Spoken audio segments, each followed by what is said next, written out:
안녕하십니까. 자, 학생부 기록 관리 어떻게 할 건가 오늘 설명회 한번 해볼 건데요. 자, 이제 한 1학기 지났고 2학기도 한 절반 정도를 돌았습니다. 그러니까 올해 그 학생부에 기록해야 될 활동들의 윤곽은 어느 정도 나왔을 것이고 완성이 됐거나 그리고 이제 마지막으로 완결을 할 수 있는 시간이 기말고사 이후에 뭐 겨울방학 정도가 남아 있습니다. 자, 이 학생부 기록 기재 관리라고 하면 학생들이 이제 어떤 생각을 하냐면 2월 달에 기록을 하거든요, 주로. 그리고 대부분의 많은 학생들이 학생부 기재 관리에 대해서 생각을 잘 안 하고 있다가 갑자기 이제 어느 날 선생님이 학생부 기록해야 되니까 1년 동안 네가 한 걸 가져와 라고 합니다. 근데 그때 가서 생각하려면 잘 생각이 안 되죠. 그런 부분 때문에 이제 기재 관리에 실패하는 학생들도 좀 많이 있는 것 같아요. 그래서 오늘 기재 관리를 어떻게 할 것인가에 대해서 좀 설명을 드릴 텐데요. 자, 학생부는 대입에서 활용하는 자료입니다. 그러니까 학생부를 기재 관리하겠다라는 건 내가 대입에서 특히 이제 학생부 종합전형에서 좋은 평가를 받을 수 있도록 기재하겠다라는 건데요. 이거를 기재 관리라고 하니까 기재를 잘 관리하면 좋은 대학에 갈 수 있을 거야 라고 하니까 공부를 안 하고 관리를 하려고 해요. 근데 이게 굉장히 큰 실수입니다. 자, 학생부의 기재 관리에서 가장 중요한 건 뭐냐면 내가 이미 한 부분 내가 이루어낸 성취가 누락이 되지 않게 기록하는 거, 글자 수, 허용된 글자 수 안에 기록하는 거, 그게 기재 관리고요. 어떻게 보면 기재 관리 이전의 학생부의 퀄리티는 관리 이전에 어느 정도가 결정이 됩니다. 즉 학생이 무엇에 대해서 어느 정도의 공부를 했는가, 성취를 이루어냈는가, 여기에 대해서 대부분의 학생부의 퀄리티가 많은 부분 결정이 되는 거기 때문에 이걸 기록을 하는 과정에서 이게 갑자기 뭐 10점짜리가 100점이 되거나 100점짜리가 30점, 100점짜리가 30점이 될 수는 있어요.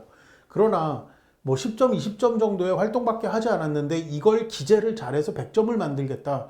이건 불가능하기 때문에 이 학생부의 기재 관리라는 영역은 기재하는 순간 이전, 즉 한 학년 전체적인 시간을 내가 어떻게 충실하게 학교 생활을 했느냐, 여기서부터 시작을 한다라는 의미를 다시 한번 말씀을 드리면서 시작을 하겠습니다. 자, 그러면 아까 말씀드렸잖아요. 기재를 관리하는 이유는, 가장 큰 이유는 대입에 활용하기 위해서예요. 그러면 대입에서는 어떻게 평가를 하냐는 거죠. 이 학생부를.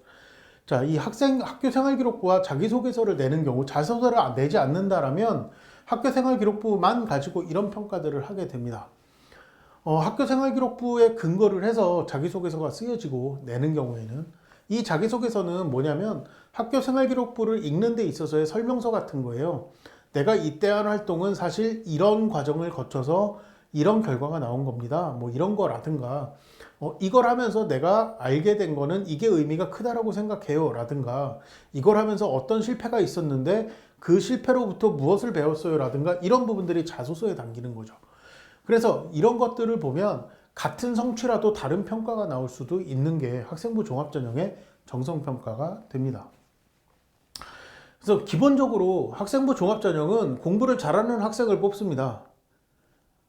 다시 한번 말씀드릴게요. 공부를 잘한 학생을 뽑는 게 학생부 종합전형입니다. 그래서 이 학업 역량이라는 부분과 지적 탐구 역량을 가장 중요하게 보는 게 학생부 종합전형이고요. 이게 빠져있는 학생부 종합전형은 없습니다. 이걸 기본으로 해서 이제 나머지 학생들의 어떤 능력, 영역이라든가 뭐 인성이라든가 공동체 의식 성실성이라든가 이런 발전 가능성 내지는 뭐 자기주도성이라든가 뭐 전공적 합성 이런 부분들의 우수성을 봅니다. 자, 근데 이게 지금 뭐 한 8개 정도로 나눠져 있잖아요. 그러면 8분의 1씩 해가지고 쭉 더해가지고 총점을 내느냐 그런 부분이 아닌 거죠. 학생부 종합전형 아까 제가 말씀드린 학업 역량과 지적 탐구 역량이라는 부분은 가장 베이스에 들어가는 거예요. 이게 빠져 있는 건 없지만 예를 들어서 인성적인 영역이 잘 안 드러나는 학생들은 학생부 종합전형에서 여기서 빵점을 받게 되느냐? 그런 거가 아니라는 겁니다. 이게 약하게 드러날 수도 있고요. 어떤 학생들은 자기주도성이 안 보일 수도 있고 어떤 학생들은 성실성이 없을 수도 있어요. 그렇지만 다른 영역들로 봤을 때 우리 대학에서 전공을 수학하기에 또한 그 학교 생활, 고등학교 교과 과정을 충실하게 이수하면서 성장을 이루었다라는 게 학생부에서 확인이 되면 이 중에서 어떤 영역이 약하거나 또는 심지어는 뭐 극단적으로는 드러나지 않더라도 합격을 할 수 있다라는 게 학생부 종합전형의 평가 방식입니다. 그러니까 이 중에서 내가 어떤 부분이 약하다라면 그걸 보완하는 게 나에게 유리하겠는지 또는 내가 어떤 부분에 남들보다 변별력이 있는 부분이 있다면 거기에 대한 부분을 어떻게 강화를 시킬 건지 이제 그런 전략들을 세워야 되는데요. 많은 경우에 있어서 그 단점의 보완보다는 강점을 어떻게 극대화시킬 것이고 그 부분을 어떻게 뭐 확대, 연계해서 확장을 시킬 건지 또는 심화도를 더 깊이 있게 보여줄 건지 이런 부분으로 고민을 하는 게 학생부 종합전형에서는 대부분의 경우 유리한 전략입니다. 자, 서류평가 방식을 보니까 뭐 어떻게 되어 있냐면 학업 능력이 좋은 학생이 어떤 학생이 학업 능력이 좋냐라는 거예요. 학생 선발에서 가장 중요하게 평가를 한대요. 우수한 학업 능력을. 근데 고등학교 교육 환경이 어떤지를 본 다음에 이 생활기록부랑 이런 서류들을 평가를 한다라고 합니다.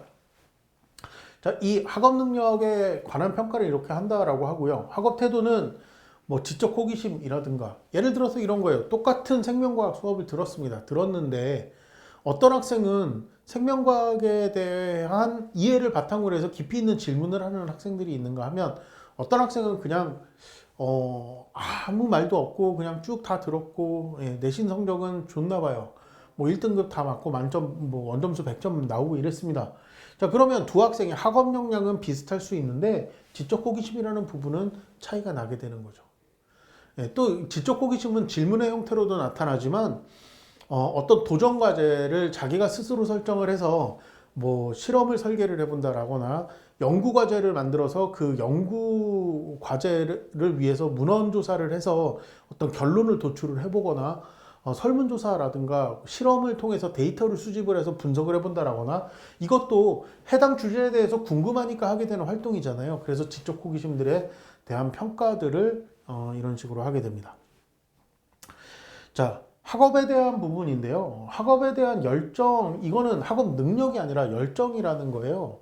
그러니까 뭐 좀 어렵게 느껴지는 과목들을 포기하지 않고 끝까지 완수를 하기 위해서 또는 숙달도를 더 완성도를 높이기 위해서 반복 연습을 꾸준히 해서 어떤 수준에 이르렀다라든지 이런 모든 부분들이 학업에 대한 열정입니다. 또 뭐 이런 것도 있을 수 있죠. 한 과목이 끝났어요. 고등학교에서 뭐 일반 선택 과목이 끝났는데 여기서 더 심화가 되는 진로 교과라든가 이런 부분들을 선택을 해서 또 듣는다라든가 아니면 인문계열 학생인데 자연계열 학생들이 듣는 수학이나 과학에 관련된 부분들이 내가 공부하는 거와 관련된다라고 생각하기 때문에 도전을 해본다라든가 이런 거가 학업에 대한 열정이라고 할 수가 있죠. 자, 적극성하고 이제 진취성 같은 부분들도 이제 비슷한 건데요. 이거는 적극성이나 진취성들이 학업에 발현되는 게 이제 가장 빈도가 높을 거고요.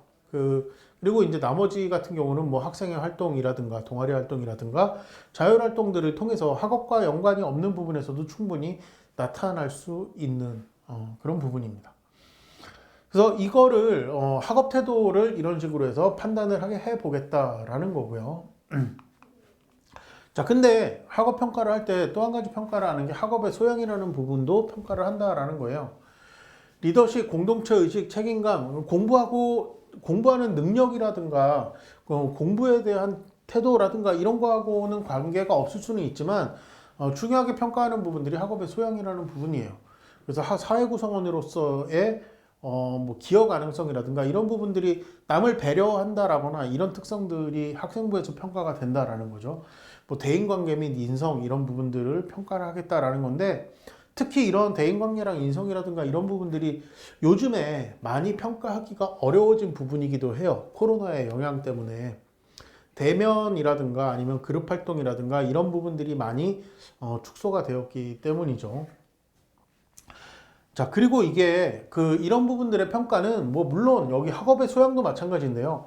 학업 능력이나 학업 태도 같은 경우도 어떤 정량 평가, 뭐 예를 들어서 방과 후 수업을 들었는데 몇 시간짜리를 들었느냐, 20시간 들은 학생보다 40시간 들은 학생이 더 우수하냐, 이제 이렇게 판단을 하는 게 아니라 이 활동 내용이 어떻게 되어 있느냐, 학생은 어떤 성장을 했느냐, 이런 질적 평가를 기준으로 하는 게 서류 평가 방법입니다. 그러면 학생부 기록도 마찬가지인 거예요. 학생부 기록을 할 때 얼마나 몇 자 정도로 자세하게 썼느냐 라든가 이런 양적인 평가를 위해서 쓴다라면 그렇게 쓰겠지만, 그게 아니라 이 학생이 어떤 과정을 통해서 공부를 했느냐가 질적으로 드러날 수 있도록 쓰여졌느냐, 이런 부분을 초점을 맞춰서 기재 관리하는 방향을 잡아야 되겠다라는 겁니다. 그래야 좋은 서류 평가에서 좋은 결과를 기대할 수 있겠다라는 부분을 이 서류평가 기준에서 알 수가 있는데요. 참고로 여기에 나와 있는 이 서류평가 기준은 서울대의 평가 기준입니다. 다른 학교들도 이 내용적인 부분들이나 평가하는 방식들이 학생부 종합전형에서는 유사하기 때문에 이런 부분들을 참고해서 준비를 할 수가 있겠고요. 그래서 이 학업 역량과 태도와 개인적 소양이라는 부분을 서울대에서는 학생부에서는 이런 영역들, 수상 경력이라든가 창체, 내신, 교과 세특, 독서 활동한 거 이런 부분들에서 학업 역량이 얼마나 우수한지를 평가하겠다라는 겁니다. 자, 뭐 예를 들어서 독서 활동에서 학업 역량을 평가를 할 수가 없는 케이스가 이제 뭐가 되냐면 독서 활동 부분에 책 제목하고 저자만 적을 수가 있잖아요. 그러니까 이 부분이 이 책을 읽으면서 무엇을 배우게 됐다라든가 어떤 면에서 생각을 성장시킬 수 있었다, 이게 이 독서가 해당되는 영역의 교과라든가 동아리 활동을 하다가 책을 읽었으면 동아리 활동이라든가 이런 부분에 이 책을 읽으면서 학생이 활동한 부분들이 기록이 돼 있지 않으면 이 학업 역량에서 독서 활동 같은 것들이 평가받을 수가 없게 되는 거겠죠. 자, 그러니까 이런 부분들을 평가를 하기 위해서는 어딘가에 질적인 기재가 있어야 한다 라고 이해를 해 주시면 되겠습니다. 즉, 이 독서 활동 중에 중요한 부분들은 예를 들어서 국어에 관련된 중요한 독서를 했다라고 한다면 교과 세부 등록 및 특기사항에 그 책을 읽은 게 어떤 의미가 있었느냐, 그 책을 읽기 위해서 어느 정도의 공부를 했었어야 되느냐, 이런 부분들에 대한 기록들이 구체적으로 근거가 남아 있어야 학업 역량으로 평가가 될 수가 있다라는 거죠. 이 평가 구조들이 이렇게 돼 있다라는 겁니다. 그래서 학업 태도도 이제 마찬가지 이런 학생부의 이런 기재 영역들에서 참고를 하겠다라는 게 서울대가 평가를 하고 있는 방식이고요. 여기 행동 특성 및 종합 의견이라고 담임 선생님이 맨 끝에 적어주시는 게 있습니다. 이게 이제 그 추천서의 역할을 하는 부분이구나. 이 선생님이 이 학생의 학업 역량에 관한 코멘트를 하셨을 수도 있고, 학업 태도나 또는 학업의 소양, 인성에 관한 코멘트들을 종합 의견에 많이 써주시기 때문에 이 기재 영역은 그 추천서 영역이다라고 또 하는데요. 중요한 건 뭐냐면 여기는 학생이 개입할 여지가 거의 없습니다. 왜? 선생님의 의견을 쓰는 거예요, 순수하게. 그리고 여기는 기재 관리를 해야 될 부분이 아니라 내가 주로 기재 관리를 해야 되는 부분은 이 교과 세특 영역과 창의적 체험 활동 영역, 이쪽 부분이 되겠습니다. 자, 그래서 기재 개선 방안이 계속 나오고 있어요. 학생부 기록에 문제점이 발생이 되고 할 때마다 뭐 토의를 거쳐서 이렇게 개선하자 해서 2022 대입 개편안에 또 기재 개선 방안이 나왔죠. 그래서 우리가 이제 22학년도부터는 어떻게 되냐면 4,000자까지 이제 학생부에 기록을 하던 걸 2,200자로 크게 대폭 축소했습니다. 이유는 뭐냐면 교사분들의 본업이 학생을 가르쳐야 되는데 이거를 한 명에 4,000자를 써줘야 되면, 이걸 30명, 40명을 써야 되면 정작 수업 준비라던가 이런 부분들이 소홀해지거나 좀 어렵게 된다라는 지적들이 있어서 이렇게 2,200자로 축소가 됐는데요. 자, 그러면 이렇게 2,200자로 축소가 됐을 때 우리가 생각해야 되는 건 뭐냐면 글자 수를 효율적으로 써야 된다라는 거예요. 똑같은 활동을 했어요. 그러면 내가 한 활동을 충분히 평가를 받기 위해서 사용할 수 있는 게 4,000자였는데 이제는 2,200자라는 거예요. 자, 물론 이 학생 기록부를 기록하는 건 내가 아니라 담당 교사입니다. 그러나 담당 교사가 정리해서 풀어 쓸 수 있는 공간도 2,200자이기 때문에 여기가 나의 평가에 도움이 되지 않는 글자들로 채워지면 질수록 불리해진다. 이렇게 생각하면 되고요. 현행은 뭐였냐면 이전에 바뀌기 전에는 자율활동을 1,000자까지 쓸 수 있었는데 이 1,000자라는 건 그 해당 학년에 부여된 겁니다. 그래서 자율활동을 1년에 1,000자 쓸 수 있었는데 이제는 500자 이내로 써야 되고요. 자율활동 짧게 써야 됩니다. 동아리 500자였는데 동아리 그대로네요. 그대로고 봉사활동 500자였는데 없어졌습니다. 쓰지 말래요. 왜 그러냐? 봉사활동이란 건 담당 교사가 관찰할 수 없는 활동이기 때문에 대부분 뭐 봉사단체라든가 이런 데 가서 하는 거고 학교 환경미화 할 때 교사가 환경미화를 어떻게 하는지 관찰할 수가 없잖아요. 그래서 이건 쓰지 말자 이렇게 된 겁니다. 실제로도 평가에 유의미하게 반영이 안 되기 때문에 변화는 없다라고 보셔도 되고요. 진로활동을 1,000자까지 썼었는데 여기도 이제 일정 부분 줄여서 700자 정도까지만 쓰자라고 이렇게 변경이 됐습니다. 자, 자율활동 1,000자에서 500자로 줄었어요. 절반 정도 줄은 것 같은데요. 사실 이 자율활동의 대부분을 차지하고 있는 게 뭐냐? 많은 학생들의 경우에 자율활동에서 학사 일정들이 대부분을 차지하고 있어요. 몇 월 며칠 날 뭐 무슨 금연교육을 했다라든가 성폭력 방지 교육을 했다라든가 뭐 청소년 리더십 대회 뭐 이런 거를 했다라든가 뭐 이런 교내외 그 학사 일정들을 쓰게 됩니다. 근데 그렇게 쓰게 되면 몇 월 며칠 날 뭐 했다 뭐 이런 거 쓰고 아니면 또 뭐 명사 초청을 해서 강연을 했을 때 이게 진로 활동에 들어가기도 하고요. 자율 활동에 들어가기도 해요. 근데 어쨌거나 이런 그 학사 일정들은 학생 개인의 학업 능력이라든가 학생 개인이 진로에 관해서 어떤 준비를 했는지를 보여주는 게 아니라 학교 전체가 무슨 행사를 어떻게 기획하고 진행했느냐를 보여주는 거기 때문에 지원자를 평가하는 데 근거가 될 수가 없습니다. 학사 일정이. 그래서 이 자율활동이 1,000자였을 때는 학사 일정이 500자 정도가 들어가더라도 나머지 500자를 가지고 이 학생이 자율적으로 한 의미 있는 활동이 뭐다 이걸 설명할 그 글자 수가 충분히 있었는데 이제 뭐가 됐습니까? 500자가 됐잖아요. 여기다가 학사 일정 2, 300자를 쓰면 학생의 얘기를 2, 300자밖에 쓸 수가 없다라는 거예요. 이제 이 글자 수들의 활용에 대해서 굉장히 고민을 해야 되는데 이 자율활동의 영역은 담당 교사가 아니라 담임 선생님이 씁니다. 그래서 담임 선생님의 입장에서는 또 이제 어떤 게 있냐면 우리 반에 예를 들어서 30명의 학생이 있습니다. 그러면 이 30명의 학생이 자율활동이라는 건 담임 교사가 보지 않을 때 대부분 이루어지기 때문에 이 학생들이 무엇을 하고 있는지 다 일일이 1년 내내 모니터링을 할 수가 없기 때문에 학생이 무엇을 했다, 자율활동으로 중요하게 추진한 일이 뭐다, 결과는 어떻게 나왔다 이런 것들을 학생이 알려주지 않으면 담당 교사는 쓸 게 없어지게 되잖아요. 그러면 뭐가 쓰여지게 되냐면 학사 일정이 쓰여지게 되는 겁니다. 그렇게 기록이 되지 않도록 주의를 기울일 필요가 있는데 이거를 하기 위해서 이제 가장 좋은 방법이 내가 계획하고 있는 활동, 그리고 내가 진행 중인 활동, 그리고 내가 마무리해서 결과를 얻은 활동들을 현재 상태에서 담임 교사하고 상의하는 거예요. 자, 이런 것들을 하게 되면 담임 교사가 나에 대한 정보를 많이 알고 담임 교사가 나에 대해서 많은 것을 아시고 있을수록 자율활동에 이 특정 학생에 대해서 써주실 수 있는 것들이 많습니다. 근데 그런 게 아니게 되면 다 똑같은 학사 일정밖에 써줄 게 남지 않게 되는 거죠. 이 부분은 나머지 영역들도 마찬가지입니다.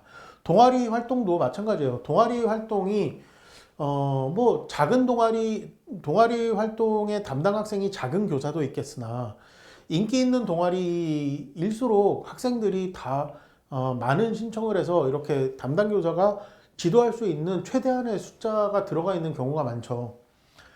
그렇게 되게 되면 이 동아리 활동의 개개인들이 그 어떤 조에서 뭐를 했다 정도가 아니라 그 조에서 이 학생이 어떤 기여를 했다라는 개인의 활동 영역은 동아리 담당 교사가 알기가 참 힘듭니다. 왜냐하면 동아리 활동을 조별 활동을 했다라고 했을 때 그 조의 보고서가 나오잖아요. 그러면 그 조의 보고서를 받아본 그 담당 교사 입장에서는 아, 얘네가 이 동아리 활동을 했는데 얘네 조에서는 이런 거 발표했어요. 이렇게 써줄 수밖에 없는 거죠. 근데 이 조에서 이 결과가 나오기까지 내가 어떤 기여를 했느냐를 동아리 담당 교사에게 알려드려서 이런 부분들이 반영이 될 수 있어야 개인적인 평가 기준으로 인정을 받게 된다라는 얘기입니다. 자, 그리고 이제 그 진로 활동, 봉사 활동은 이제 쓰지 않고요. 진로 활동의 경우 1000자에서 700자로 줄었는데요. 이 진로 활동도 이제 학사 일정하고 비슷한 의미가 있는 부분이 뭐냐면 학교에서는 진로 활동에서 예를 들어 진로 프로그램을 계획할 때 상당히 많은 다방면의 진로를 고르게 편성을 해야 됩니다. 1년 동안 진로 활동 계획을 잡으실 때. 그러면 내 진로와 상관없는 부분의 진로 활동이 학사 일정으로 잡혀 있을 때 거기에 물론 학사 일정이니까 일부러 빠질 필요는 없고 다 가서 열심히 들어야겠지만 실제로 그게 기재에 들어갔을 때 내가 지원했을 때 중요한 활동으로 평가가 되지는 않는다라는 거예요. 그러면 그런 부분에 대해서는 제목 정도로 간단하게 있어도 상관이 없는데 내 진로와 결합이 되는 진로 활동의 경우에는 나도 준비를 하고 그 진로 활동을 시작을 해야 되고요. 그 진로 활동이 끝나고 나서 그 진로 활동을 한 것에 대해서 후속 활동이 이어지는 부분들이 이 진로 활동의 부분에 적혀져 있는 것이 다른 학생들의 진로 활동과 차별이 되게 되는 부분이 되는 거잖아요. 근데 그렇다라면 진로 활동이 지금 1000자까지 있었는데 이게 700자로 줄었으니까 자율 활동만큼 뭐 절반으로 줄은 건 아니지만 이 700자를 활용을 해서 내가 진로에 대한 이해 또는 진로와 연관된 뭐 학술 부분이라든가 이런 부분에 관심을 가졌던 것들 그런 것들이 개인적인 탐색 부분들이 여기 진로 활동의 700자의 대부분을 차지할 수 있으려면 어떻게 활동하고 어떻게 기록해야겠다 이런 방향들을 설정하는데 좋은 기준이 될 것 같아요. 자, 이게 이제 그 학생부 종합전형에서 학생부 기재 요령이 바뀌면서 이제 일어난 변화들이 되고요. 행택 및 종합의견이 1000자였는데 이제 500자로 줄었어요. 근데 이 500자로 줄은 게 뭐 중요한 내용이 들어가지 못할 정도로 작은 숫자냐? 그렇지 않습니다. 500자 정도면 뭐 충분히 뭐 의미 있는 부분들을 기록하고도 남을 부분이기 때문에 이건 크게 걱정하지 않아도 되는 부분입니다. 자, 각각의 영역들을 보면 수상 경력 같은 경우에 이제 올해부터 학기당 1개씩만 제출을 합니다. 그래서 많은 교내 대회에 뭐 다다익선이라고 해서 뭐 모든 교내 대회에 다 나가서 능력만 되면 많은 수상을 하는 게 유리하냐? 그렇지는 않아졌어요. 근데 이런 게 있죠. 예를 들어서 자연계 학생입니다. 수학이나 자연과학 계열의 수상 경력이 쭉 일관되게 나오면 좋은 평가를 받을 수 있잖아요. 근데 내가 만약에 하나씩만 교내대회를 학기당 하나씩만 교내대회를 참가했는데 한 2학기는 못 받고 3학기는 받았다 이렇게 되면 일관되게 쭉 한쪽 계열의 수상 경력이라든가 이런 부분들이 학생부에 남아 있을 수가 없잖아요. 그러니까 가능하면 자연 계열하고 연결될 수 있는 내가 내 평가에 도움이 될 수 있는 교내대회는 숫자를 가리지 않고 나가서 어떤 결과들을 일련되게 보일 수 있는 수상 경력이 관리가 되어 있으면 가장 좋겠고요. 자, 동아리 활동은 자율 동아리 활동이 제한이 됐습니다. 그래서 학년당 동아리를 이제 하나만 기재를 하게 되고 정규 동아리 외의 활동은 자, 정규 동아리 2개를 하더라도 정규 동아리 하나밖에 못 쓰는 거예요. 그리고 자율 동아리 같은 경우는 동아리 이름만 적을 수 있어요. 굉장히 간단하게 적을 수가 있기 때문에 자율 동아리가 보다는 정규 동아리에서 내가 동아리에서 보여줘야 될 걸 무엇을 보여줘야겠다 이 기획이 굉장히 중요해지게 됐습니다. 그리고요 그 진로 활동은 마찬가지로 700자로 줄기는 했는데 진로 희망사항은 이제 대학에 제공이 되지 않아요. 내가 검사가 되고 싶다고 했든 뭐 판사가 되고 싶다고 했든 약대에 가고 싶다고 했든 이 진로 희망사항은 진로 활동의 앞에 부분에 한 줄로 적어지는데 대학에 제공하지 않으니까 아무거나 쓰세요. 상관없습니다. 그 진로 활동 부분에 700자로 쓰는 부분, 여기는 이거 대학에 제공하지 않는데 여기는 여전히 대학에서 중요하게 평가하는 영역이기 때문에 아까 말씀드린 대로 진로 특강도 특강이고요. 진로 특강 외에도 진로 활동으로 내가 자율적으로 하는 부분들도 전공과 관련 있다면 이 활동 부분에 어떻게 그 활동의 의미를 기록할 건지 실질적인 부분들을 생각을 해서 기록 관리를 해야 되는 부분입니다. 자, 교과학습 발달 상황은 현행 유지예요. 근데 이 현행 유지가 딴 거 다 축소했잖아요. 여기를 유지했어요. 이 얘기는 뭐냐면 국어, 영어, 수학, 사회가 사회탐구, 과학탐구, 나머지 기타 교과 등등에 대해서 다 동등하게 500자씩입니다. 그래서 대학은 이 과목들에 대해서 아까 500자면 충분한 글자 수라고 말했잖아요. 질적으로 차이 나게 경쟁력 있게 공부한 학업 역량이 나온다라면 충분하게 써라. 대학은 평가해 줄래? 라고 얘기를 하고 있는 거예요. 이거 축소하지 말라라는 게 이제 이런 의미가 된다라는 거고요. 독서활동 사항은 독서 현행 유지인데 이게 원래 기록 제목과 저자만 기재하잖아요. 그러니까 독서활동으로 내가 의미 있는 독서활동을 했다라면 여기에는 제목과 저자만 적는 거고요. 예를 들어서 그게 사회 과목과 연관이 있었어요. 예를 들어서 한국사라고 하면 한국사에 연관된 교과학습 발달 상황에 그 독서를 통해서 학습과 어떤 연결고리가 있었는지 이 세특 부분에 기재를 한다든가, 또는 내가 역사 동아리 활동을 했다라면 이 동아리 활동 부분의 기록, 동아리 활동 500자 기록을 하잖아요. 그 부분에 독서 활동 부분의 내용이 들어가 있어야 된다라는 거죠. 자, 행특은 우리가 신경 쓸 필요가 없다고 말씀을 드렸고요. 자소서 문항과 이제 면접도 이렇게 간소화되는 부분들인데, 사실 자소서가 이렇게 5,000자에 걸쳐서 쓰는 걸 3,000자에 걸쳐서 쓰게 되면 자소서로 인해서 평가를 받아야 되는 부분은 똑같은데 이걸 더 압축을 해야 되기 때문에 굉장히 언어들을 정제를 하고 활동도 압축을 하면서 여러 가지 장점들을 평가받을 수 있도록 해야 되기 때문에 난이도가 더 쉬워졌다라고 얘기하기에는 쓰는 글자 수가 더 적어졌기 때문에 오히려 좀 더 준비하기가 어려워진 면도 있다라는 걸 말씀을 드릴게요. 내년까지 이제 좀 잔존을 하다가 이제 자소서는 폐지가 될 거기 때문에 우리가 지금 이제 2학년 이하 학생들이 진학을 할 때는 자소서 되는 대학이 없어질 걸로 그렇게 예상을 하고 있죠. 자, 면접입니다. 면접은 블라인드 면접인데요. 이건 출신 고등학교를 가리는 거예요. 그래서 내가 어느 학교를 나왔는지 가리게 되는 건데, 이렇게 되게 되면 학교에서 지원을 받는 부분들이 좀 많은 학교 같은 경우, 예를 들어서 학교에서 캠프라든가 다양한 동아리 활동 같은 거를 제공을 한다라든가, 방과 후 학교도 의미 있게 여러 가지 과목들을 지원하는 이런 학교들 같은 경우에는 교육 환경이 좋다라고 볼 수 있잖아요.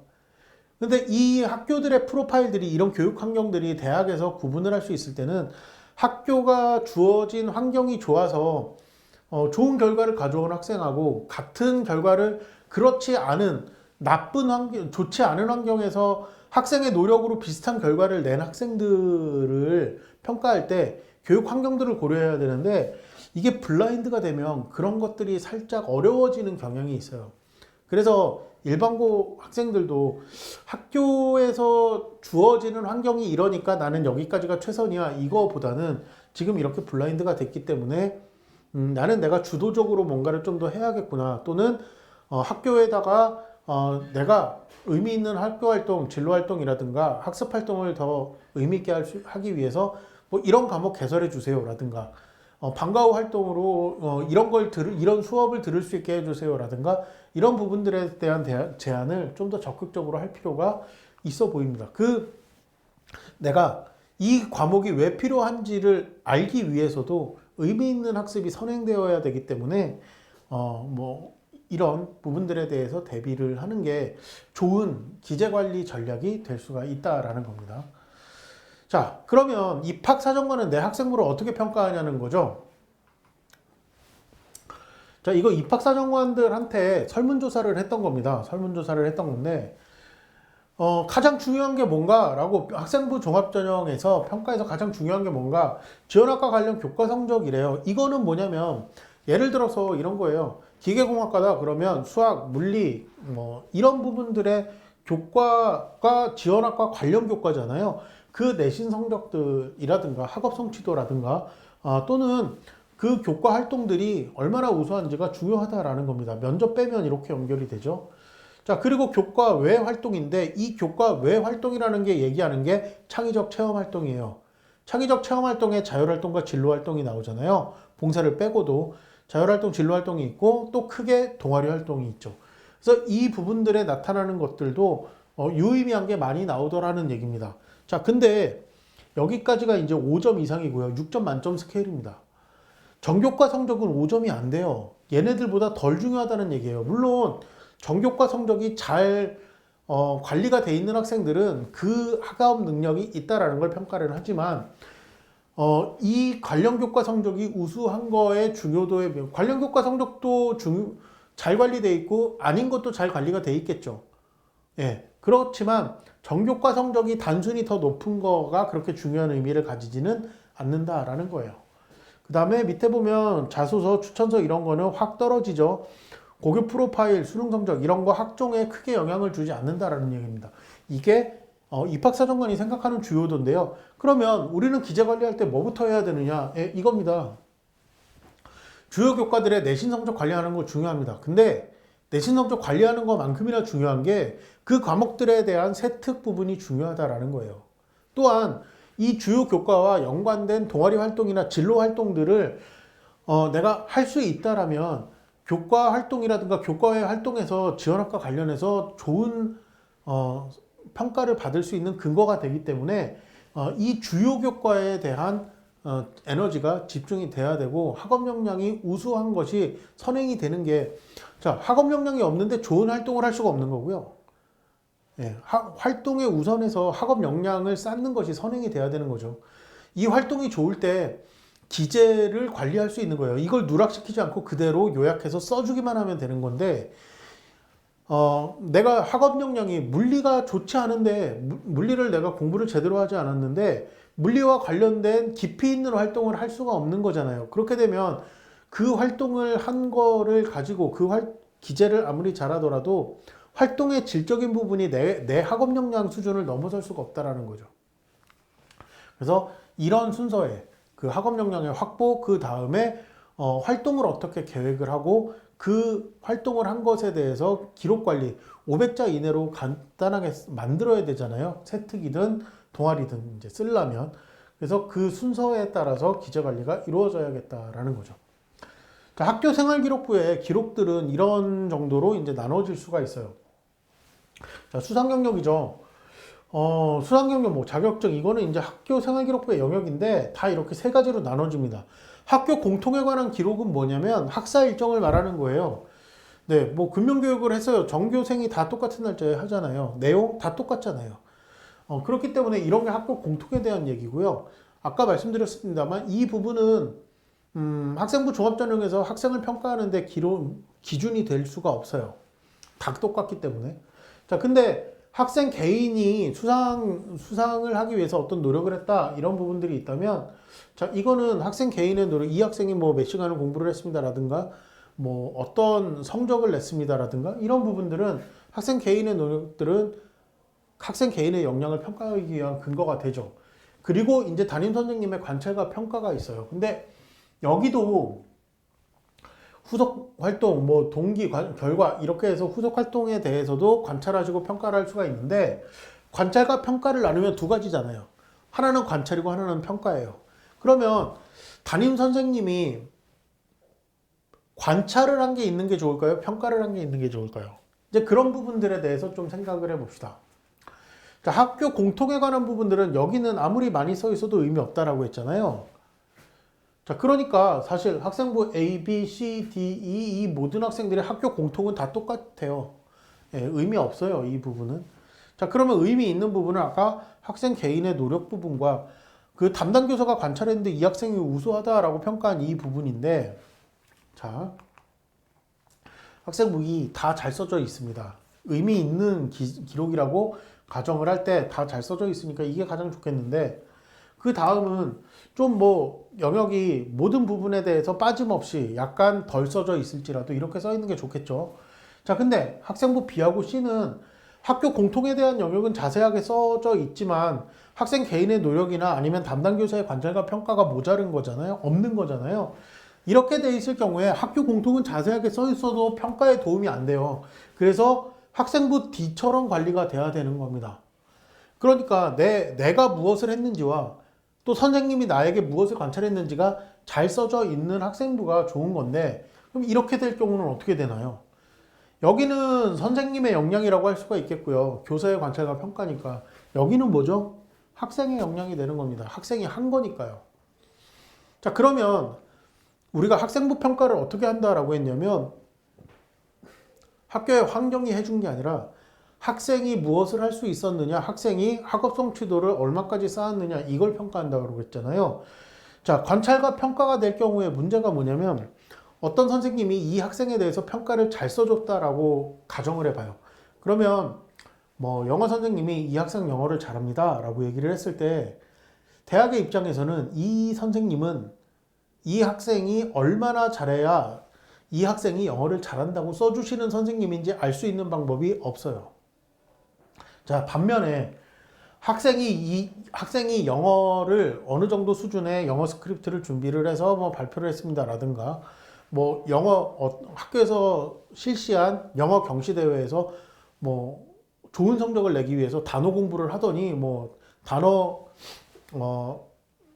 경시 대회에서 뭐 이런 성적을 냈다라든가 이런 학생 개인의 노력이 드러나는 부분이 써져 있다라고 한다면 이 정도의 학업 능력을 가지고 있구나, 어떤 과정으로 공부를 했구나, 이런 평가가 가능하죠. 자, 그래서 이렇게 평가 근거를 찾는 게 학생 개인의 노력으로부터는 쉽게 찾을 수 있는데 선생님의 관찰과 평가로부터는 찾기가 좀 어려운 경우가 많습니다. 물론 선생님의 관찰과 평가를 또 나눈다면 선생님의 평가보다는 이 학생 잘해요, 이거보다는 선생님의 관찰, 이 학생은 무엇을 할 수 있습니다. 이 학생은 이걸 배우더니 어떤 주제에 도전을 했습니다. 이런 관찰 쪽이 되면 평가할 수 있는 근거가 되겠죠.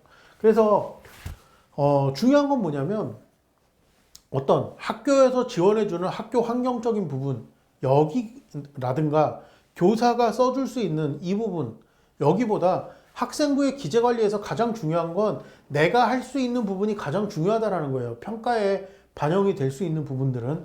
그래서 내가 어떤 학교이기 때문에 나는 학생부 관리에서 분리할 거야, 이렇게 생각할 것이 아니라 내가 열심히 하면 평가받을 수 있겠구나, 이런 식으로 한 학기 한 학기 내가 의미 있는 평가를 받을 수 있는 활동들을 쌓아가고 그것들을 누락이 되지 않게 기재하고, 이런 방향이 학생부 종합전형을 준비하는 올바른 순서와 방향이 아닐까 싶습니다.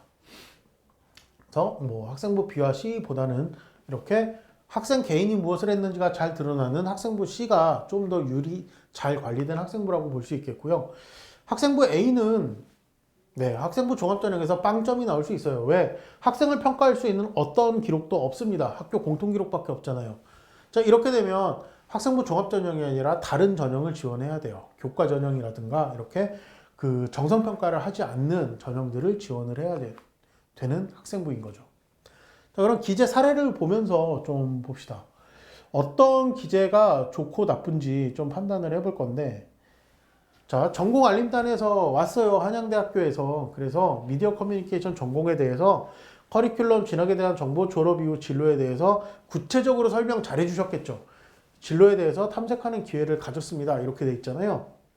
자, 외대에서 와서 중국어 전공, 교육과정, 뭐 이런 거에 대해서 중국어 전공 과정에 대해서 비슷한 거 한 거죠. 자, 이게 문제가 뭐냐면 전공 알림단에서 와서 진로 특강을 했잖아요. 뭐죠? 전체적으로? 그리고 그 특강에 대한 그 내용이죠. 그 개인적인 활동은 뭐죠? 자신의 진로에 대해서 탐색하는 기회를 가졌다. 이 탐색이 개인 활동인데 탐색에 대한 내용을 알 수 있나요? 이 기재로?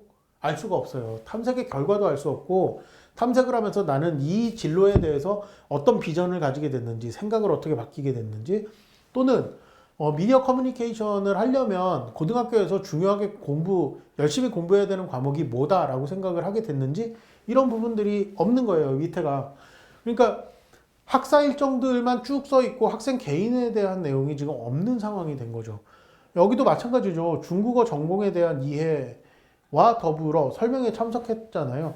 그러면 이 이해를 어떻게 했는지가 자세하게 써져 있어야 되는데 그거는 없죠. 중국어 전공에는 다양한 진로 정보, 이 진로 정보의 내용이 있어야 돼요. 진로 정보를 진로 정보를 이렇게 많이 들었는데 이 정보는 나한테 왜 유의미했어요? 이런 식으로 쓰여져야 되는 거죠. 이게 사전에 예를 들어서 나는 중국어과에 관심이 많았다라면 뭐 중국어 어학에 대한 질문이든 중국이라는 나라에 관한 질문이든 이런 질문을 들고 가서 여기에서 입학사정관에 대해서 뭐 질문을 해본다라든가 뭐 이런 내용들이 있으면 좀 더 의미 있게 평가할 수 있는 활동이었을 텐데 이 두 가지 모두가 전교생이 경험한 모두 똑같은 활동이기 때문에 어떤 특정한 A라는 학생에 대해서 다른 학생에 비해서 훌륭한 진로 활동을 했네 안 했네 이렇게 평가할 수 있는 게 없는 거죠. 자, 만약에 다른 학교에서 미디어 커뮤니케이션이 아니라 경영학에 대해서 진로 특강을 하고 뭐 국어국문과나 베트남어과에 대해서 진로 교육을 했다라고 했을 때 다른 학교 학생들이 이 학교 학생보다 더 우수하다 우수하지 않다 평가를 할 수가 없잖아요. 비교가 안 되잖아요. 그래서 이렇게 학사 일정으로 적히는 형태가 가장 안 좋은 기록 형태가 되는 겁니다. 그래서 그러면 그렇지 않게 쓰여진 진로 활동을 한번 볼게요. 자, 보면 막 유명 인사들이 나옵니다. 그리고 연사들이 이제 좋았다라는 얘기인데요. 이거 진로 정치외교 아카데미에 참여했다. 연사로 누가 왔다. 이게 다 뭔가요? 학사 일정이에요. 전교생 공통이에요. 내가 이 전공에 관심이 있던 없던 내가 뭐 정치외교와 관련된 교과목, 사회 교과목을 잘하던 잘하지 못하는 학생이던 다 똑같은 거잖아요. 그러니까 이걸 가지고 학생의 역량을 평가할 수 없어요. 그러니까 여기가 문제가 아니라 강의를 들었대요. 그러니까 지금 강의 내용 보면 뭐 정치외교 아카데미니까 외교 원칙과 유럽연합과 한국과의 관계 이런 부분에 대한 강연을 들었대요. 마찬가지로 강연 내용 좋았겠지만 학생의 능력이 아닌 거잖아요. 그리고 학생이 준비한 과정도 아니고요. 그러니까 근데 뒤에 보면 동아시아의 이유와 같은 연합체가 들어서려면 어떤 노력이 필요한가요? 라고 질문을 했다 그랬잖아요. 이게 뭐를 나타내 주냐면 이 국제 관계에 대한 정치 외교에 대한 분야에 대한 학생의 관심도를 나타내 주는 질문이 나온 겁니다. 그러면 이걸 들으면서 질문을 할 수도 있겠지만 이런 정치 외교 아카데미가 시작하기 전에 정치 외교라는 분야에 대해서 내가 관심이 있는 학생들이 이런 질문들을 가지고 가서 질문을 해결할 수도 있는 거죠. 그래서 이렇게 이제 해결해 보면 답변을 또 받았어요. 뭐 정치적 의지가 필요한데 이 정치적 의지가 필요하다라는 의미가 뭔지 뭐 자세한 내용들까지 학생부에 적을 수는 없지만 어떤 질문을 했고 어떤 답변을 얻었는지 여기에 대한 생각들은 어떻게 정리가 됐는지 이런 부분들까지는 진로 활동에 쓰여질 수가 있다라는 겁니다. 자, 이 정도의 자세한 내용들을 쓰는데 진로 활동 부분에 700자는 충분한 내용입니다. 이거 이상을 쓸 수 있는 글자 수예요. 근데 이제 그런 글자들이 이렇게 채워지는 거를 경계해야 된다라는 겁니다. 그리고 뭐 외교관들에 대해서 뭐 고민을 좀 더 현실적으로 뭐 풀어봤다라고 하는데 이 고민에 대한 내용들이 좀 자세하게 나왔으면 좋겠죠. 이런 내용들 대신에 좀 더 좋은 기록이 될 수도 있었을 겁니다. 자, 그래서 이거를 아까 학교 공통의 영역과 개인의 노력 그리고 선생님의 관찰과 평가 이렇게 나눠보면 지원자 A하고 B가 이렇게 돼요. 전공 설명회에 참석했어요가 학교 공통에 대한 영역이고요. 학생 개인에 대한 노력은 자신의 진로에 대해서 탐색하는 기회를 가졌다는데 이 노력의 내용, 탐색을 얼마나 진지하게 했는지를 판단할 수가 없기 때문에 의미 없는 기록이었잖아요. 그리고 교사의 관찰과 평가는 그냥 결석 안 하고 여기 참석했습니다 밖에 없는 거예요. 기록으로 확인할 수 있는 게. 그래서 지원자 A는 이렇게 돼 있는 반면에 지원자 B는 전공에 대한 의문과 의문을 해결한 것과 그리고 뭐 이렇게 뭐 장문혜라는 사람을 한번 탐색해 보지 않겠니? 라는 조언 이런 부분들을 진로 활동을 통해서 하면서 만약에 같은 학생이라고 하면 이 세 가지 활동을 다 했을 수 있죠. 이거에 대한 결과가 중요한 게 아니라 이 부분에 대한 부분이 자세하게 쓰여져 있어야 되고, 가능하다면 이 후속 활동으로 학생이 노력한 부분들도 기록에 넣으려고 하는 것이 올바른 기재 준비 방향인 겁니다. 자, 영어인데요. 지금 보면 구조에 대해서 잘 이해하고 있대요. 뭐 문장 독해도 잘하고, 주제 세부적인 상황도 잘 파악하고, 발음도 정확하고, 뭐 원서가 엄청나게 많이 있네요. 원서도 읽었고, 뭐 성질하고 발음 태도, 뭐 학업 태도가 좋다, 이런 평가를 했어요. 요 학생이 있고요. 자, 이 학생은 보면 뭐 영어 시간이니까 영어 공부한 얘기가 쭉 나옵니다. 좀 더 세밀하고 복합적으로 기능하는 영어 구문 규칙을 해내고, 정교하고 복잡한 구성의 문장을 쓰는 작가의 작품을 읽으면서 미묘하고 다양한 의미 변화에 흥미를 느끼며 뭐 이렇게 배웠다, 이렇게 나와요. 자, 그리고 뭐 난도 높은 영어 텍스트를 이해하는데 난도가 얼마나 높은지는 모르겠는데, 여기 보니까 발표를 했는데 형평성이 빠른 경제 성장의 원동력이다. 그리고 이 경제학자와 반대되는 경제학자의 이론을 비교 대조해서 스피치를 했대요. 뭐 영어 시간이니까 영어로 했겠죠. 그래서 이렇게 두 개가 있는데, 뭐 이렇게 글자 수로 보면 그렇게 차이가 안 나는 내용들이잖아요. 근데 이 기재들이 아까처럼 이렇게 나눠보면 교과과정이랑 교사가 수업한 내용들이 학교 공통입니다. 그러니까 세특을 쓸 때 가장 중요한 부분은 뭐냐면, 세특이 교사가 수업한 내용의 요약이 되면 안 돼요. 세특 500자가 교사가 수업한 내용이 되게 되면 2015 교육과정에 보면 뭐 문학이면 문학이라는 수업 시간에는 무엇을 배워야 된다는 게 다 설명이 나와 있어요.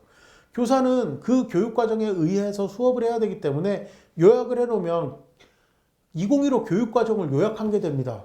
학생의 능력하고 아무 관계가 없어지죠. 그러니까 이렇게 적히면 안 되는 거고, 공부를 하면서 학생이 뭐 했느냐가 적혀야 되는 거죠.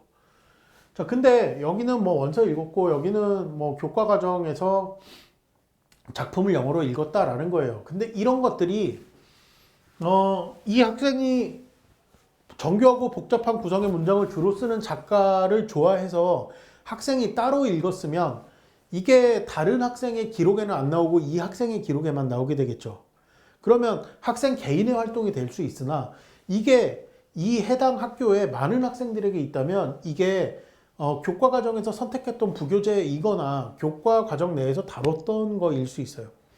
그렇게 되면 이제 학교 공통적인 내용이 되니까 빠지게 되는 거고, 그러면 학생 개인의 노력은 뭐냐면 어떤 부분에 대해서 의미 변화에 흥미를 느꼈다. 이거는 세밀한 구성의 차이가 가져오는 미묘하고 다양한 의미 변화, 뉘앙스에 관한 거잖아요. 이게 어학에서는 좀 수준이 높은 부분의 공부가 될 거예요. 근데 여기에 흥미를 느껴서 전과정에 공부를 했다라는 건 학생이 어떻게 공부했다를 보여주는 거잖아요. 그러니까 이런 부분, 발표를 시켰더니 경제학자의 이론을 비교 대조해서 설명했다.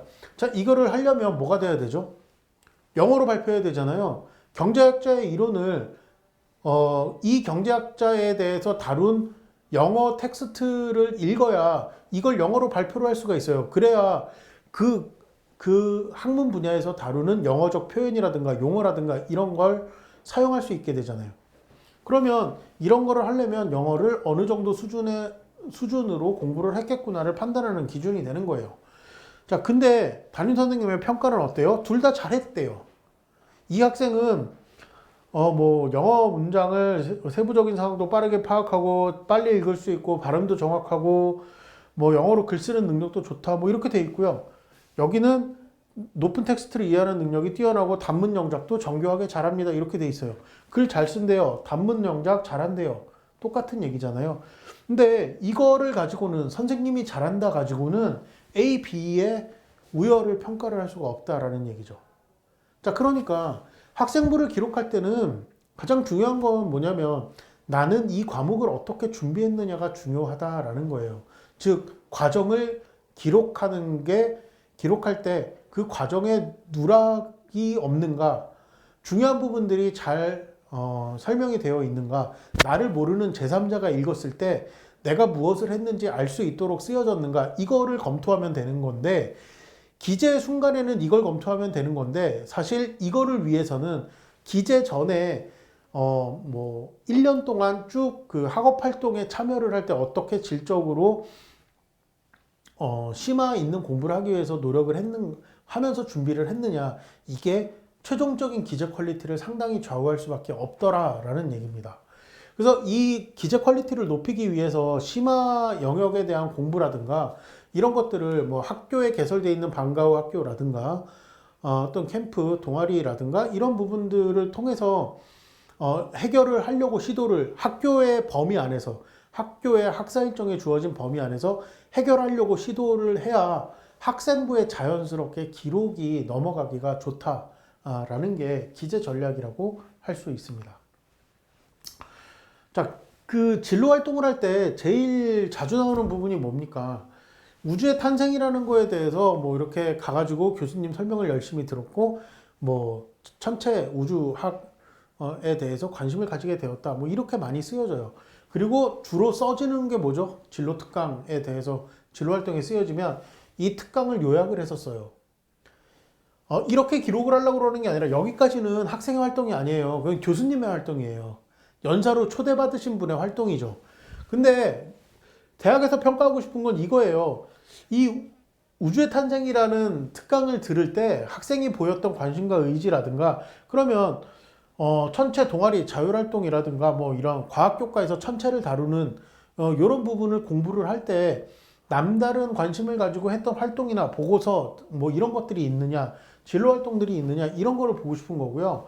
진로 활동에서도 그렇게 되면 이 진로 활동에서 천체에 대해서 정말 관심이 있는데 천체 우주에 대해서 권위자가 우리 학교에 초청이 돼서 연사로 오세요.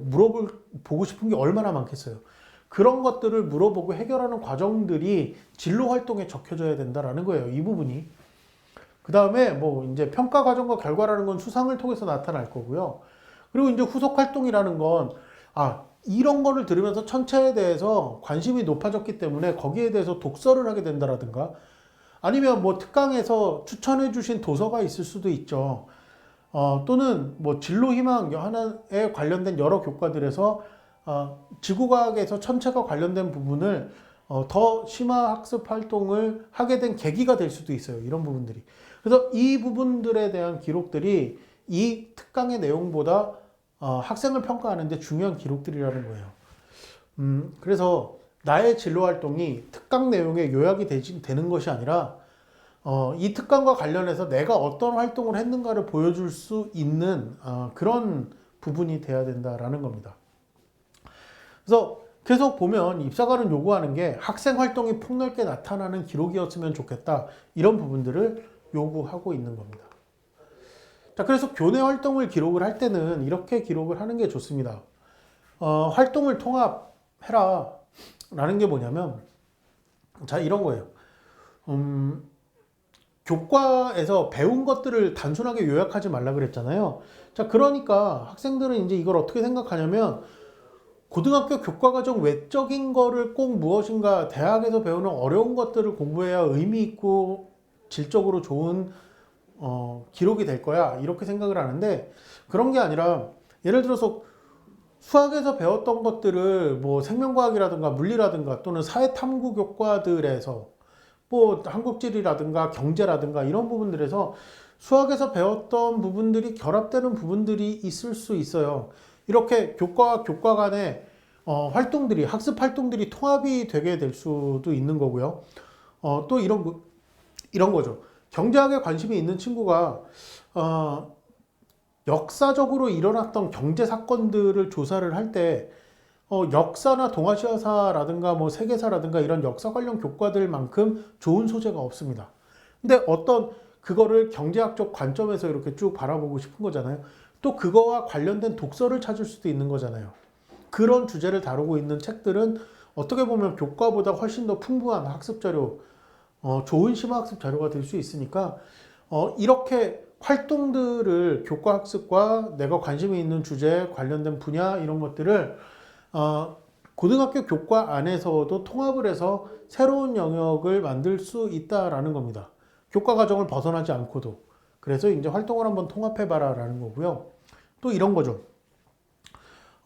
동아리에서 동아리 활동을 열심히 하면서 내가 얻게 된 능력이라든가 이런 것들을 교과학습 활동을 할 때 쓸 수도 있는 거고요. 반대로 교과학습을 하면서 알게 된 부분들을 동아리 활동에 접목을 시켜볼 수도 있는 거예요. 자, 예를 들면 이런 거죠. 생명과학 시간에 열심히 생명과학을 공부를 했습니다. 식물들이 어떻게 번식을 하고 그 생태계가 유지가 되고 이러는지 알게 됐다라고 했을 때 이것들을 생태계를 보존하고 하는 자연계열의 영역으로 볼 수도 있겠지만, 예를 들어서 그 문화재 보존 같은 쪽의 입장에서 뭐, 옛날 책이라든가 아니면 건축물이라든가 이런 부분들이 좀 멸실이 되고 훼손이 되고 이렇게 될 때 곰팡이라든가 어떤 식물이라든가 이런 거에 의해서 훼손이 될 수가 있는데, 이걸 갖다가 다른 교과들에서 배운 생명과학에서 배운 거를 가지고 문화재 보존을 이런 식으로 해볼 수 있지 않을까 라고 하게 되면 활동이 통합이 됩니다. 그래서 이런 부분에 있어서는 유연한 사고를 하는 게 좋아요. 꼭 내가 사회과학에 관심이 있기 때문에 나는 물화생제는 필요가 없어 라고 생각할 필요도 없는 거고요. 이렇게 유연하게 활동을 통합할 수 있는 사고가 유리한 반면에 또 뭐가 있냐면, 어떤 그 학문에 대한 개념이라든가 이걸 적용하는 순서적인 문제라든가 이런 부분들은 위계 질서가 있습니다. 수학에서 예를 들면 미적분을 배우기 전에 함수라는 것과 수열이라는 부분이라든가 이게 그 극한이라는 개념이라든가 이런 부분들을 이해를 해야 미적분을 제대로 공부를 시작을 할 수가 있고, 또 기하라는 부분들을 이해하기 위해서 그 기초적인 도형에 관한 도형과 방정식이라든가 이런 1학년 때 공통수학으로 배우는 부분에 대해서 도형에 대한 이해가 또 있어야 되는 위계 질서들이 생겨요. 그러니까 이런 부분에 대해서는 유연한 사고와 창의적인 사고가 필요한 게 아니라 그 부분들을 논리적으로 어떤 요구하는 수준의 학업 역량을 쌓기 위해서 집중적으로 포커스해서 공부할 수 있는 능력이 필요한 거잖아요. 그래서 이런 부분들은 차이가 나는 부분들이 되게 되는데, 이런 것들이 합쳐져서 내가 어떤 영역에 대해서 영역을 확장하는 활동을 하거나 아니면 해당 영역에 깊이를 더하는 심화학습으로 되거나 이제 이런 부분들이 학생부 종합전형에서 평가를 하는 부분들이 되는 겁니다. 그러니까 이게 어떤 국어에서 시작해서 학습 영역이 넓어질 수가 있는 쪽이 될 거고요. 또 아니면 이 친구는 국어 공부를 막 열심히 하다 보니까 고대 국어, 고전 국어에 대한 연구 부분에 흥미를 느껴서 해당되는 참고 문헌이라든가 이런 걸 통해서 공부를 더 깊이 있게 해볼 수가 있는 거예요. 중세 국어나 고대 국어에 대해서. 그렇게 되면 이 학생은 이제 깊이 있는 부분에 학업을 하고 있는 게 되죠. 이게 넓이가 넓어지는 학업 역량의 확장이던가 아니면 학업 역량이 심하던가 이런 두 가지 영역이 다 똑같이 나타나면 좋겠지만 내가 잘 할 수 있는 부분을 선택해서 하는 게 더 좋은 전략이지 않겠나 이렇게 생각을 하고요. 그래서 이제 이런 부분들을 이제 T자형이다 이렇게 넓어지고 깊어지고 이렇게 T자형이다 이렇게도 얘기를 하는데, 문제는 이런 부분의 학습을 하기 위해서는 기본적인 기초교과의 학업 역량이 중요한 거고요. 그 고등학교 교과 과정에 있는 학업 역량 중에서도 중요한 건 당연히 내가 선택하려고 하는 전공과 밀접한 교과들이 이렇게 폭넓게 확장 학습이 되어 있다거나 아니면 지식의 적용 부분이 잘 드러난다거나 아니면 심화학습 활동 부분이 깊이 있게 잘 드러나는 것이 좋은 평가를 받을 수 있는 학생부 기록이 되겠습니다. 그래서 제가 몇 가지 팁을 드리자면, 확장을 하거나 심화를 할 때 그냥 무작정 하게 되면 어떻게 해야 되지가 굉장히 막연해요. 그래서 그러지 말고 깊이 있는 공부를 해야 되는 이유가 뭐냐? 이유를 찾아라라는 거예요. 근데 이유를 찾는 방법이 뭐냐면 질문을 생각하는 거예요. 왜냐하면 많은 경우에 어떤 연구활동, 탐구활동을 시작을 한다라는 게 그 주제에 대해서 알아보고 싶어서 시작을 하는 거잖아요. 그래서 이 활동 선택의 이유를 설정을 하는 게 좀 목적성이라든가 이런 부분들을 의미 있게 유지하면서 학습 활동을 그냥 이것도 저것도 그냥 학습 활동을 다 찾아다니면서 한 것보다 이런 방향성 있는 활동들이 나오기 위해서는 이유를 좀 찾아서 하는 게 좋겠습니다. 라는 말씀을 드리고요. 자, 두 번째는 뭐냐면 선택과 집중이에요. 자, 이 선택과 집중을 할 때 있어서 가장 중요한 건 나는 어떤 계열을 선호하는가, 어떤 영역의 공부를 하길 원하는가, 이걸 결정하는 건데, 선택과 집중을 하지 않고, 이것도 이 정도 해야 되는 거 아니야? 저것도 이 정도 해야 되는 거 아니야? 이렇게 되게 되면, 그냥, 그 심화도 되지 않고 확장도 되지 않은 이상한 방향의 학생부가 만들어질 수 있어요. 그래서 내가 어떤 부분, 이것만큼은, 확실하게, 의미 있게 공부하겠다. 고등학교 수준을 좀 넘어서는 부분을 도전해 보겠다. 뭐 이런 부분에 선택과 집중이 이루어지는 게 좋겠습니다. 자, 그 다음에 마지막 제가 전략을 드리자면 이미 공부하에서 내가 갖고 있는 장점을 활용하는 걸 우선 생각하세요. 내가 아직 하지 못한 무언가, 이걸 하면 대학에서 좋은 평가를 받겠지? 이거를 가늠하기 전에 나는 뭘 잘하지를 우선 생각해 보셨으면 좋겠어요. 수학을 잘한다라면 그 수학적인 능력을 내가 진학하고 싶은 학과에 어떻게 사용해 볼 수 있을까? 이렇게 내가 잘하는 부분부터 시작을 했으면 좋겠어요. 이게 왜 그러냐면 내가 잘 하지 못하는 활동을 선택을 해서 시작하면 내가 드리는 에너지에 비해서 아웃풋이 조금밖에 나오지 않아요. 평가를 잘 받기가 힘들다라는 얘기죠. 두 번째는 뭐냐면 이 교과 외적인 활동에 내가 투입하는 시간은 위험한 시간이에요. 왜냐하면 학업 역량에 투입한 시간이 아니기 때문에 내신 성적이나 수학 능력 고사라든가 이런 대학 입시에서 나한테 보상이 되지 않을 수도 있는 활동인 거잖아요. 근데 이걸 내가 잘 하지 못하는 부분에 투입을 하게 되면 기본적으로 투입해야 되는 시간이 굉장히 늘어나게 됩니다. 그래서 이런 리스크를 줄이기 위해서 내가 조금만 노력하면 남들보다 더 잘할 수 있는 과목이라든가 내가 이미 잘하는, 예를 들어서 나는 뭐 초등학교라든가 중학교 때 영어에 대한 부분, 어학에 대한 부분을 상당히 많이 공부를 했기 때문에 남들보다 이게 우수하다라면 내가 자연계를 진학을 할 거지만 이런 영어적인 능력을 필요로 하는 과제를 만들어서 도전을 하는 겁니다. 그래서 내가 이미 가지고 있는 역량은 어느 부분이 우수한가, 이 부분을 생각을 해서 이걸 살리는 활동을 한번 기획을 해보시기 바래요. 자, 이제 좀 마지막으로 다가가고 있는데요. 학생부 기재를 할 때 뭐 전략적인 부분이라기보다는 학생부 기재를 지금 내가 시작한다면 잊지 말아야 할 것들이에요. 학생부 기재는 선생님의 권한입니다. 즉 학교 가서 이렇게 써주세요 라든가 이런 요구는 하면 안 되는 거고요. 또 뭐 선생님이 써줬는데 이건 기재가 마음에 안 들어. 이렇게 왜 우리 선생님은 다른 선생님처럼 써주지 않는 거야. 이렇게 생각할 것이 아니라 선생님이 쓰셔야 되니까 선생님이 잘 쓰실 수 있도록 내가 도와드려야 된다. 이렇게 생각하셔야 된다라는 거예요. 이 차이가 작은데 굉장히 큽니다.